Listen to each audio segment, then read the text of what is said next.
Hello again, second grade. We are now on chapter 2 called Wilbur. Fern loved Wilbur more than anything. She loved to stroke him, to feed him, to put him to bed.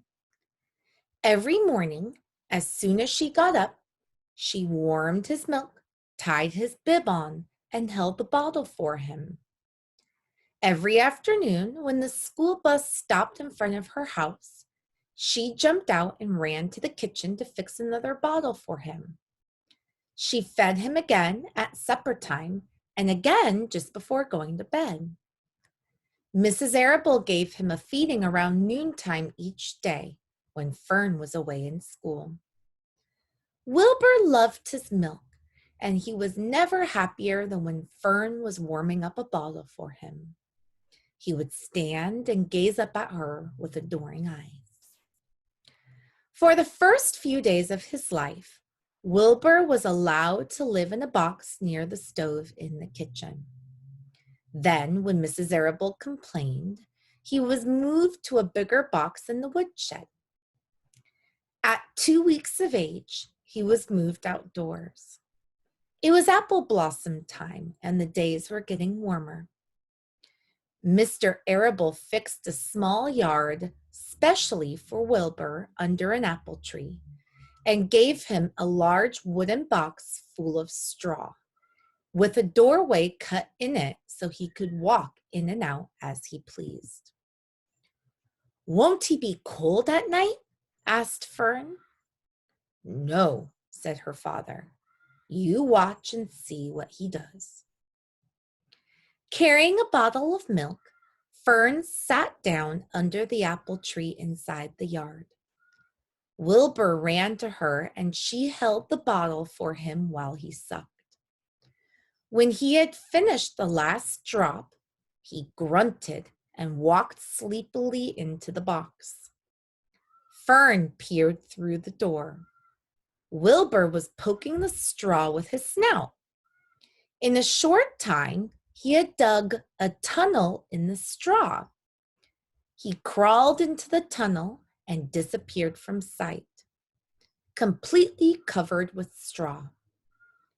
Fern was enchanted. It relieved her mind to know that her baby would sleep covered up and would stay warm. Every morning after breakfast, Wilbur walked out to the road with Fern and waited with her till the bus came.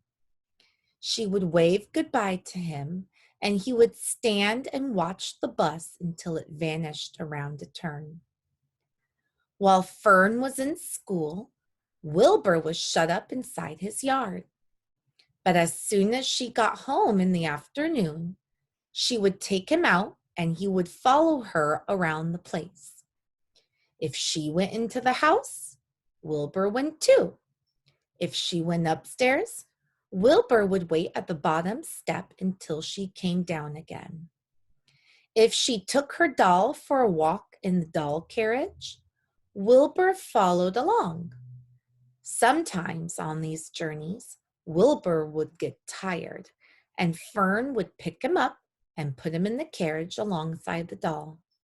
He liked this. And if he was very tired, he would close his eyes and go to sleep under the doll's blanket. He looked cute when his eyes were closed because his lashes were so long.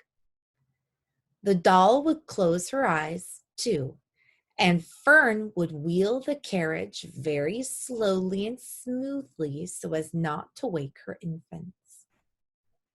One warm afternoon, Fern and Avery put on bathing suits and went down to the brook for a swim. Wilbur tagged along at Fern's heels. When she waded into the brook, Wilbur waded in with her. He found the water quite cold, too cold for his liking. So while the children swam and played and splashed water at each other, Wilbur amused himself in the mud along the edge of the brook, where it was warm and moist and delightfully sticky and oozy. Every day was a happy day, and every night was peaceful.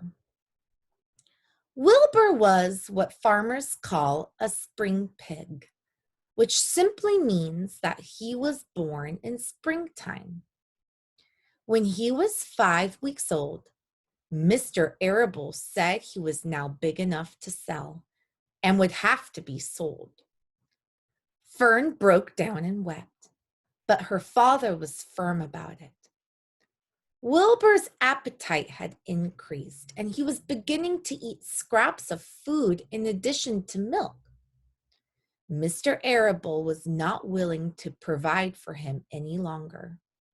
He had already sold Wilbur's 10 brothers and sisters. "He's got to go, Fern," he said. "You have had your fun raising a baby pig, but Wilbur is not a baby any longer, and he has got to be sold." "Call up the Zuckermans," suggested Mrs. Arable to Fern.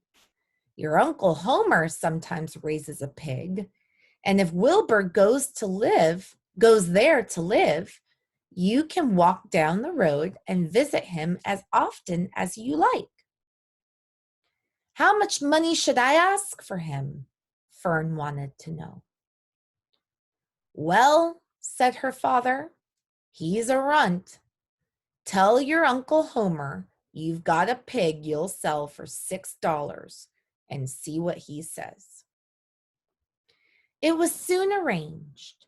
Fern phoned and got her Aunt Edith, and her Aunt Edith hollered for Uncle Homer, and Uncle Homer came in from the barn and talked to Fern. When he heard that the price was only $6, he said he would buy the pig. Next day, Wilbur was taken from his home under the apple tree and went to live in a manure pile in the cellar of Zuckerman's barn. And again, we'll pause here, but chapter 3 is called Escape. And until next time, second graders, adios. Hope all is well.